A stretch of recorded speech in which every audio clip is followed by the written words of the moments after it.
तो स्वागत है दोस्तों आपका बैंक निफ्टी ऑप्शन लर्निंग की नई वीडियो में। आज हम सीखने वाले हैं सपोर्ट एंड रेजिस्टेंस।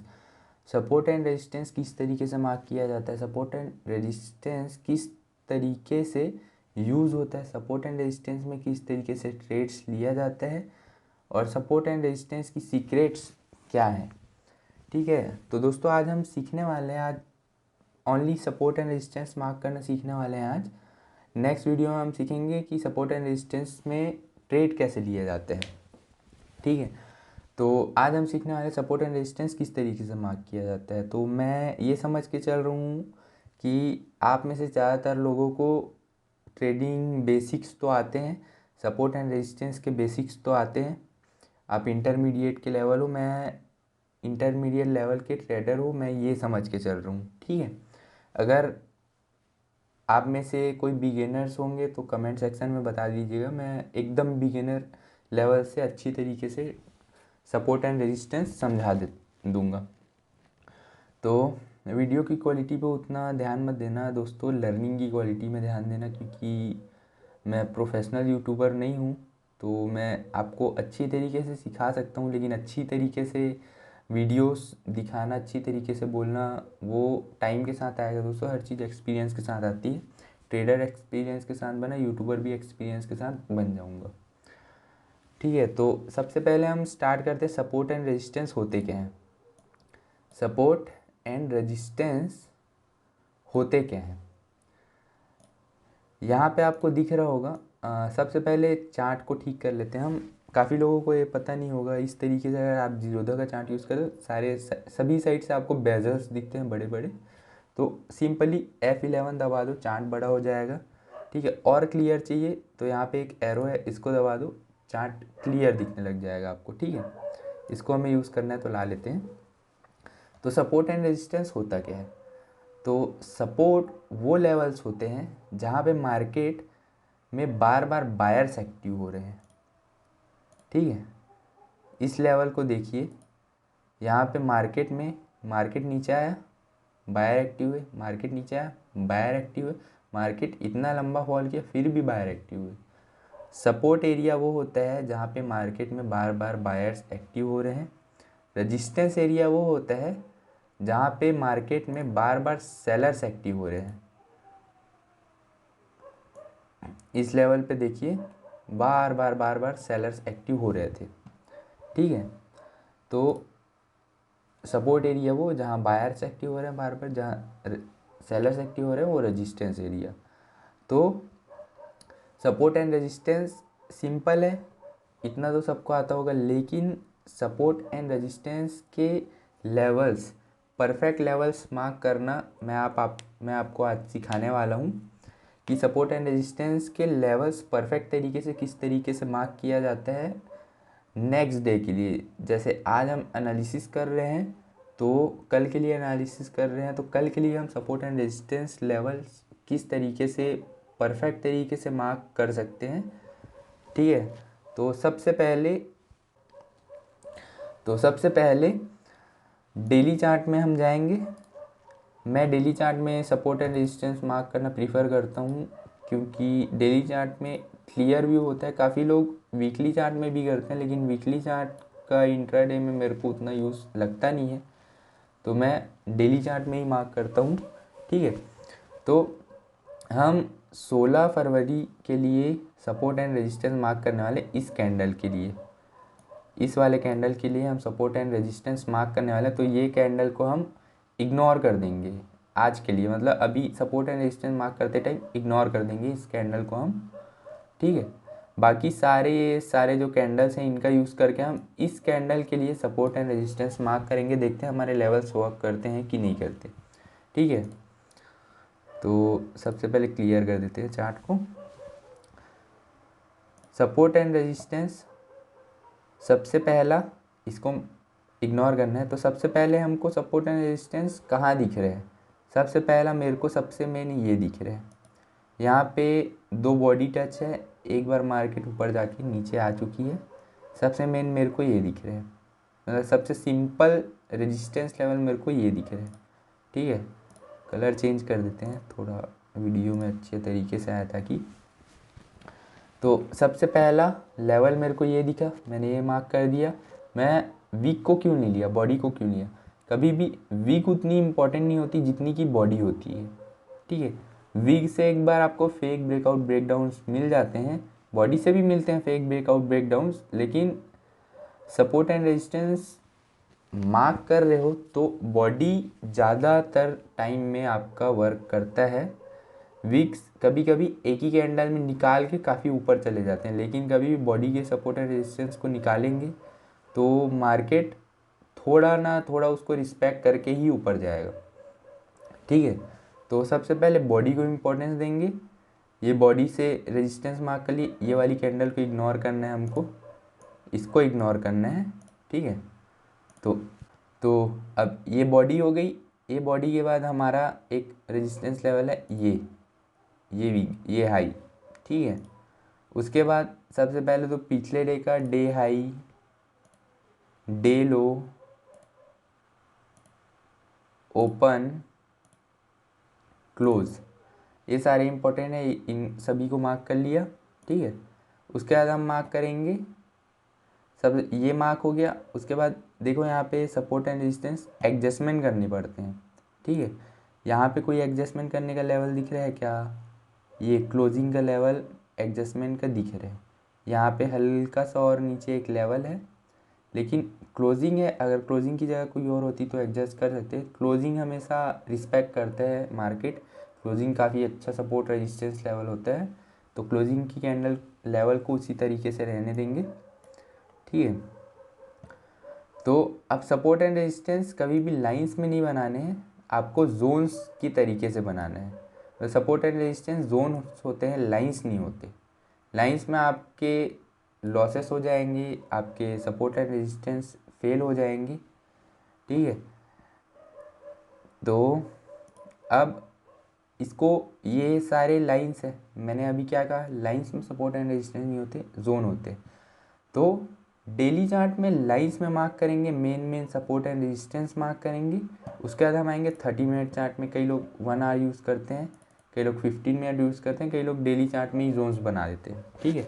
लेकिन मैं प्रीफर करता हूँ 30 मिनट टाइम फ्रेम में आके जोन्स बनाना, ठीक है।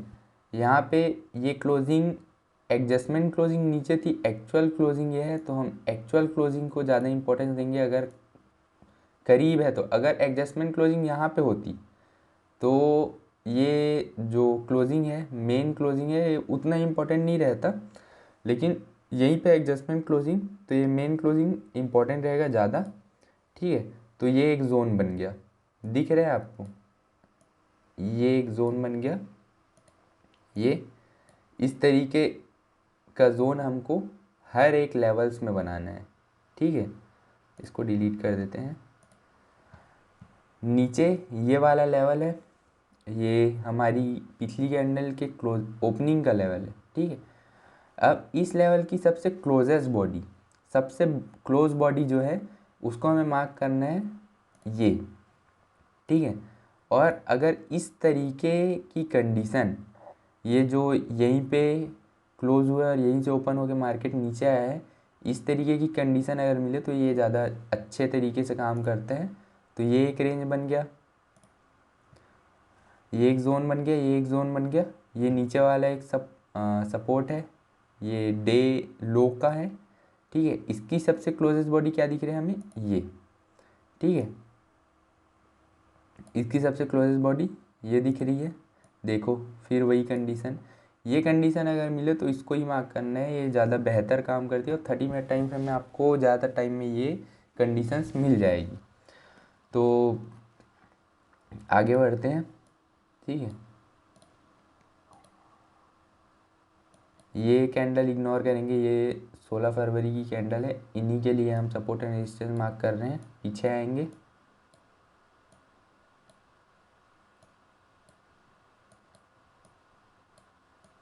ठीक, ये एक लेवल है, इसकी सबसे क्लोज बॉडी ये रही,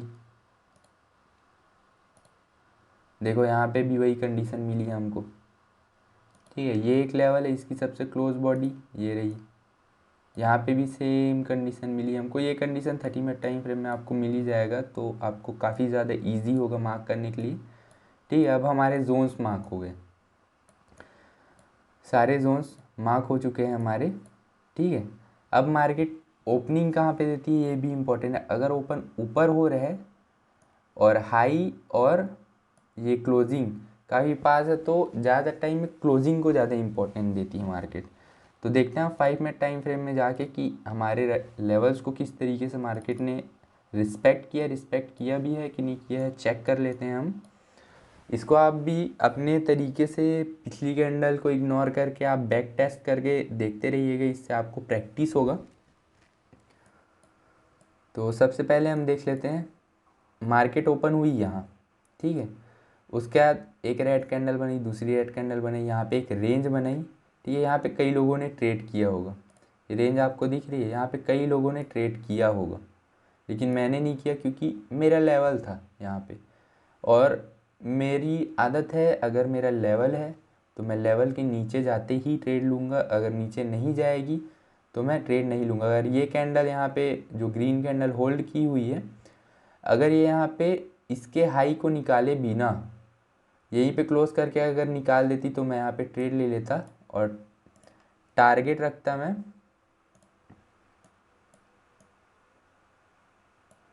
टारगेट में ये इस लेवल का रखता। ठीक है, ज़्यादातर टाइम मैं अपने सेकंड लेवल का टारगेट रखता हूँ, मतलब 2 लेवल का टारगेट रखता हूँ, लेकिन काफ़ी ज़्यादा अप मूव है तो टारगेट यहाँ तक का ही रखता मैं। काफ़ी ज़्यादा अप मूव हुई है और काफ़ी ज़्यादा दूर है मेरा सेकंड लेवल, तो इसलिए मैं यहाँ पे रखता। बीच में भी लेवल्स दिख रहे हैं, लेकिन ये सारे लेवल्स उतने ज़्यादा वैलिड नहीं होते। ये लेवल्स भी हम मार्क कर सकते हैं, लेकिन ये 5 मिनट टाइम फ्रेम में ही मार्क करना चाहिए ये सारे लेवल्स।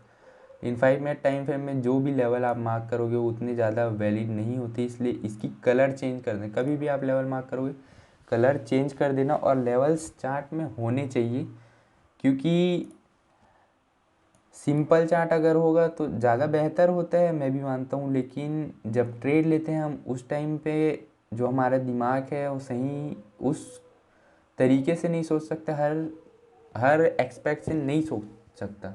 तो हमको अगर लेवल्स दिख रहे हैं तो तुरंत ही आइडिया लग जाता है कि नहीं यहाँ पे हमको ट्रेड लेना है कि नहीं। लेकिन अगर हमको लेवल्स दिख नहीं रहे हैं तो हम ये नहीं सोच पाते कि यहाँ पे हमारा लेवल है कि नहीं, यहाँ पे ट्रेड लें कि नहीं। मार्केट निकलते रहता है, प्रीमियम बढ़ते रहता है, तो फोमो में हम गलत ट्रेड ले लेते हैं। इसलिए लेवल्स हमेशा मार्क होने चाहिए। अगर 2 स्क्रीन है आपके पास तो बहुत ज़्यादा ही अच्छा है। एक स्क्रीन में आपके लेवल्स मार्क होने चाहिए, एक स्क्रीन में खाली चार्ट चलने दो ताकि आप सही तरीके से ट्रेड कर पाओ। ठीक है, तो ये सारे लेवल्स 5 मिनट टाइम फ्रेम में मार्क करेंगे, इसके कलर्स चेंज कर देंगे हम। ठीक है, वैसे तो मार्केट ऊपर ओपन हुआ है, लेकिन मैं सिखाने के लिए आपको ये मार्क कर रहा हूँ। मैं मान रहा हूँ कि अभी मार्केट ओपन हुआ ही नहीं है। ठीक है, तो ये सिखाने के लिए मैं मार्क कर रहा हूँ। यहाँ पे एक लेवल मार्क हुआ, उसकी सबसे क्लोजेस्ट बॉडी ये सारी है, ये वाली है, ये वाली है इसकी सबसे क्लोजेस्ट बॉडी। ठीक है, ये एक जोन बन गया। उसके बाद ये सारे जो जोन दिख रहे हैं ये सारे उतने वैलिड नहीं होते। यहाँ पे मार्केट काफ़ी टाइम बिताया है, इसलिए ये जोन वैलिड है। ठीक है, अब देखते हैं, मार्केट ऊपर ओपन हुई, रेंज में नहीं, काफ़ी लोगों ने ट्रेड किया होगा, लेकिन मार्केट ने इस लेवल को रिस्पेक्ट किया, किस ब्यूटीफुल तरीके से रिस्पेक्ट किया है। ये हमने बाद में इसको एडजस्ट किया है, एडजस्टमेंट क्लोजिंग यहाँ कहीं पे थी, फिर भी हमारे लेवल के नीचे जो हमारा जोन बना था उसके नीचे नहीं गई है मार्केट। और कभी भी अगर आप जोन मार्क करते हैं तो जोन को रिस्पेक्ट कीजिए, जोन के नीचे जब जाए तभी ट्रेड लेने की कोशिश कीजिए। एडवांस एंट्री, इतनी एडवांस एंट्री बना सकते हैं, लेकिन एडवांस एंट्री में क्वांटिटी छोटी रखें, ताकि अगर लॉस भी हो रहा है, देखो यहाँ पे जिन्होंने भी ट्रैप हुए होंगे तो अगर फुल क्वांटिटी से करेंगे तो काफ़ी बड़ा लॉस हो सकता है उनका। ठीक है, फिर मार्केट ऊपर गई इस लेवल को, अब ये ऊपर गई, ऊपर में पिछले 5 मिनट टाइम कैंडल को नहीं निकाल पाई, क्योंकि पिछला जो 5 मिनट कैंडल होता है उसका हाई अगर नहीं निकला है, या फिर अगर ऊपर ट्रेड कर रहा है, लो नहीं निकला है, मार्केट ने लो नहीं निकाला है फर्स्ट 5 मिनट कैंडल का, तो ये जो फर्स्ट 5 मिनट कैंडल होता है काफ़ी ज़्यादा इम्पोर्टेंट होता है। ठीक है, तो इसको मार्क करके रखेंगे हम। मार्केट ऊपर आया, फर्स्ट 5 मिनट कैंडल को नहीं निकाल पाया, फिर मार्केट नीचे गया, हमारे नीचे के लेवल को नहीं निकाल पाया, फिर मार्केट ऊपर गया, फिर फर्स्ट 5 मिनट कैंडल को नहीं निकाल पाया। अब ये एक स्ट्रेटजी बन चुकी है सपोर्ट एंड रेजिस्टेंस की। आप में से कुछ लोग जानते भी होंगे, काफ़ी सिंपल स्ट्रेटजी है। अगर 1 2 3 बार अगर मार्केट एक लेवल को टच कर ले, और स्पेशली अगर फर्स्ट 5 मिनट कैंडल वाले लेवल को टच कर ले, उसके बाद जब मार्केट इस तरीके से रुक के, इतना भी रुकना ज़रूरी नहीं है, जितना ज़्यादा रुक जाए उतना अच्छा है, लेकिन अगर 1-2 कैंडल भी रुक के अगर ब्रेक करती तो काफ़ी अच्छा मूव होता है। मिनिमम 200 पॉइंट 250 पॉइंट का मूव होता है। ठीक है, यहाँ पे मैंने भी ट्रेड लिया था, लेकिन मेरा एसएल हिट हुआ। आप देख रहे होगे इतने मोमेंटम में एसएल नहीं, ट्रेलिंग एसएल हिट हुआ था। इतने मोमेंटम में ट्रेलिंग एसएल हिट, वो भी बिना प्रॉफिट के, सोच रहे होगे, क्योंकि काफ़ी ब्यूटीफुल तरीके से मार्केट ने फर्स्ट 5 मिनट कैंडल को रिस्पेक्ट करते हुए स्ट्रैटेजी बनाई थी। तो एक मेरी काफ़ी स्ट्रॉन्ग स्ट्रैटेजी और काफ़ी बड़े बड़े प्रॉफिट्स मिलते हैं इसमें मेरे को। इसलिए मैंने अपना जो बेसिक है 2 लेवल्स का मैं टारगेट बुक करता हूँ। इस लेवल 800 का लेवल मेरा टारगेट था, यहाँ तक जाता तब मैं बुक करता। ठीक है, लेकिन मार्केट ऊपर जाके काफ़ी तेज़ी से नीचे आ गया, तो मैंने कॉस्ट टू कॉस्ट के आसपास ही अपना बुक कर लिया। ठीक है, तो देखो मार्केट ने यहाँ पे एक ब्यूटीफुल स्ट्रेटजी बनाई। ये भी सपोर्ट एंड रेजिस्टेंस में आते हैं। ये सारी स्ट्रेटजीज आने वाली वीडियोस में आपको बताऊंगा। आज सिर्फ मार्क करना सिखाया है, होप आप सबको मार्क करना आ गया होगा। तो देखो मार्केट ऊपर गई, ये वाला लेवल है हमारा फर्स्ट टारगेट, ज़्यादातर यही लेवल होता है। तो फर्स्ट टारगेट वाले लेवल को भी रिस्पेक्ट करके ऊपर जाके ही नीचे आई है, लेकिन ये इसी लेवल को रिस्पेक्ट की है। ये हमें पता कैसे चलेगा कि आसपास से अगर जा रही है, ठीक है, ये ट्रैप करने के लिए ऊपर गई है, तभी इतना बड़ा मूव हुआ है। ठीक है, अगर ये यहीं से नीचे आने लग जाती ना, तो ये यहाँ पास आकर, रुको डिलीट कर देता हूँ।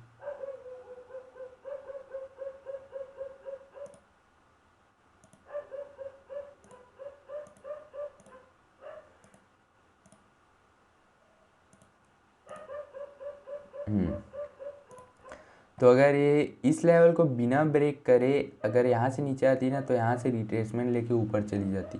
लेकिन इस लेवल को ब्रेक कर दिया मार्केट, लेवल को रिस्पेक्ट किया। ठीक है, उसके बाद नीचे आया।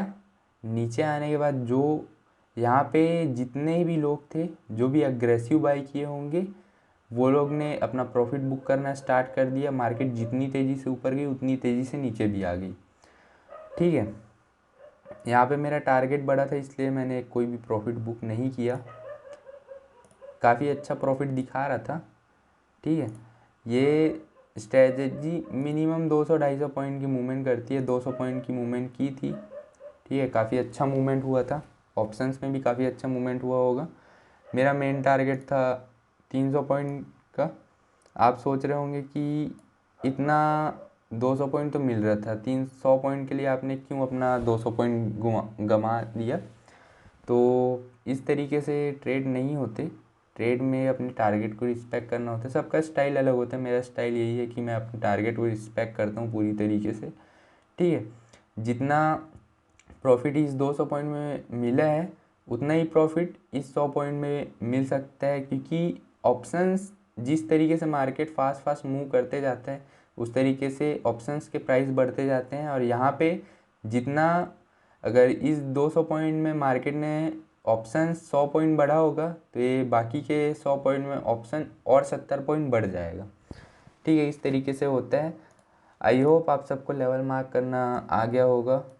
अगर आपको समझ नहीं आया है, थोड़ा आपके लिए एडवांस हो चुका है, तो आप कमेंट सेक्शन में बिल्कुल बताइएगा। मैं काफ़ी बेसिक तरीके से भी आपको समझा सकता हूँ, लेकिन ज़्यादातर लोग इंटरमीडिएट लेवल के होते हैं, तो टाइम वेस्ट करना मेरे हिसाब से सही नहीं होगा। काफ़ी ज़्यादा लोग टाइम वेस्ट कर देते हैं, तो टाइम वेस्ट करना मेरे हिसाब से सही नहीं होगा।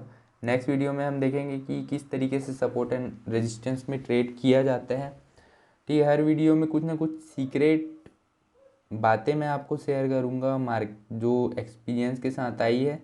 उसके लिए आपको वीडियो को ध्यान से पूरा देखना पड़ेगा। जब आप वीडियो को पूरा देखोगे, तब आपको वो सीक्रेट्स भी समझ आएगी। सारे अगर सपोर्ट एंड रेजिस्टेंस के सारे वीडियोस आप देख लोगे, उसके बाद आपको वो सीक्रेट्स समझ आई। काफ़ी छोटी छोटी बातें होती है, लेकिन छोटी छोटी बातों में ही प्रॉफिट का राज छिपा होता है। वो छोटी छोटी बातें ही अगर हम इग्नोर कर दें तो हमारा प्रॉफिट नहीं हो पाता, या प्रॉफिट भी अगर होता है तो सस्टेन नहीं कर पाता। एक दिन प्रॉफिट होगा, अगर यहाँ पे किसी ने ट्रेड लिया होगा, उसका प्रॉफिट आज हो गया, लेकिन अगर उसको रूल्स पता नहीं होंगे तो आज प्रॉफिट हुआ है, कल वो लॉस भी हो जाएगा। 2-3 दिन में जितना बड़ा प्रॉफिट किया वो सारे लॉस हो जाएंगे। अगर यहाँ पे कई लोग होंगे जो यहाँ पे 10-20 पॉइंट का ही प्रॉफिट लेके गए होंगे, मार्केट 200 पॉइंट चले गया, तो प्रॉफिट भी बुक करना पड़ता है। वो भी मैं आपको सिखाऊंगा आगे चल के, इसलिए चैनल को सब्सक्राइब कर लीजिएगा। Thank you.